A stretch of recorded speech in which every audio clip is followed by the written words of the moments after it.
Hi, I'm Kyle Burke, an electromechanical engineer here at the University of Hartford. This project actually started last semester in a microcontroller course led by Professor DBK. I've chosen to develop this project farther into an independent research project focused on something much bigger, food security.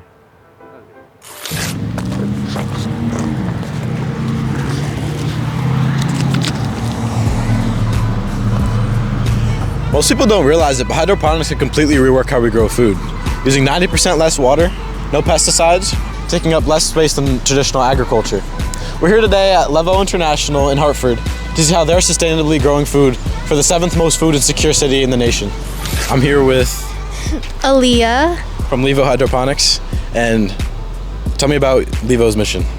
So I'm the engagement manager at Levo International, and our mission is to empower people to end poverty.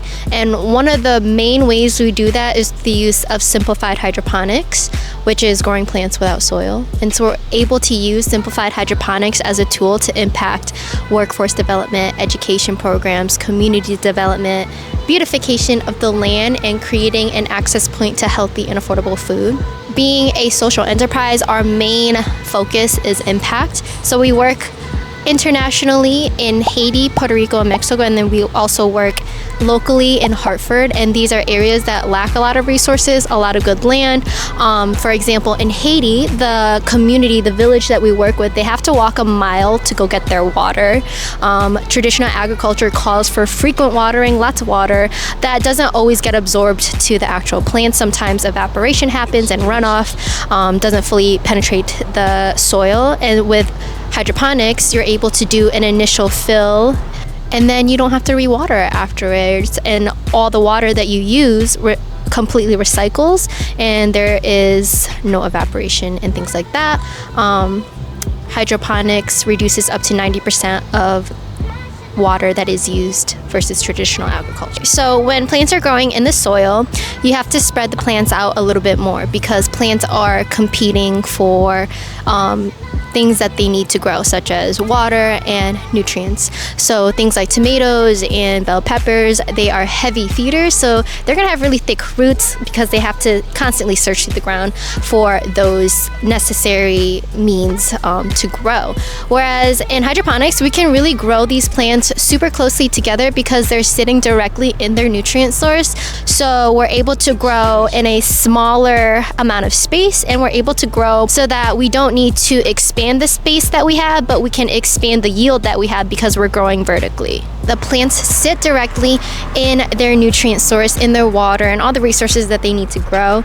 As an example, for anybody who has ever grown tomatoes and have dug them up, their roots can actually be as thick as their vine, their stalk right here. Our tomato plants look very fine and they're pretty delicate. They look exactly similar to our lettuce roots, and that is because they don't have to work hard because they're sitting in their nutrient source. That means that all the energy they have actually gets to go towards producing food, so it also allows them to be more nutrient dense. All right, so tell me a little bit about how the plants actually get the nutrient solution. Okay, so these are tower garden systems, and they are modeled after the DFT technique, which is deep flow technique. So basically, this bin is our reservoir. The reservoir sustains the water for all the systems. There is existing water in the pipes, but twice a day a pump turns on and the water from the reservoir gets pumped to the top of the pipe.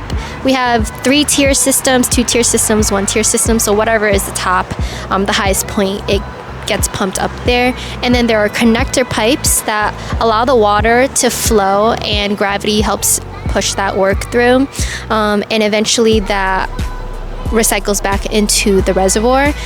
But here's the catch. Every time you want to dose the water with nutrients, it's a chemistry experiment. I think our team adds fertilizer twice or every 2 weeks, and they do two different components. So one component is NPK, nitrogen, phosphorus, and potassium. The second component is calcium nitrate. So you add the first portion in, it doesn't really matter which, but you just want to make sure that the first part you add in is fully dissolved, because when you put both of the components in at the same time, they bind together and you end up losing some of the nutrients that the plants require. Welcome to my lab, where BHive comes to life. Everything you see here started as an idea in a UHart classroom. Now it's become a hands-on research space testing how automation and low-cost sensors can make hydroponics accessible to everyone. From these simple DWC buckets to full modular towers, every vision brings us one step closer to affordable food security. This was my first prototype, an automated hydroponic tower. It was built to maximize plant density, stacking as many grow sites as possible into a small footprint. Systems like this are great for leafy greens and herbs, but when it comes to producing real food, peppers, tomatoes, strawberries, it just doesn't hold up. The tower taught me something bigger than just how to automate water and nutrients. It showed me that engineering for food security isn't just about growing something, it's about growing something that matters. And to do that, the design has to be simpler, modular, and truly accessible, something anyone can build, repair, and grow with. The next phase of BHive's development is focused on structure and accessibility, and that's what led me to the hex profile. The hexagon isn't just a shape, it's built for efficiency. It connects cleanly so every module works together without extra hardware. Each cell, whether it's a pump, a sensor, or a controller, can be added, removed, or replaced in seconds. But the real goal isn't just a modular design, it's open design. Every BHive module is open source and repairable, made from parts anyone can find and code anyone can learn. By keeping everything modular and transparent, we make automation accessible, turning hydroponics into a tool for STEM education and food security. The hex profile gives BHive its shape, but accessibility gives it a purpose. The same system used to automate hydroponics can be used to teach STEM, helping students learn coding, chemistry, and sustainability while growing real food. Our goal is to bring BHive to Hartford classrooms, rec centers, and community gardens, working with groups like Levo International to make sustainable food a reality for everyone. Because food security isn't an engineering challenge, but a community one.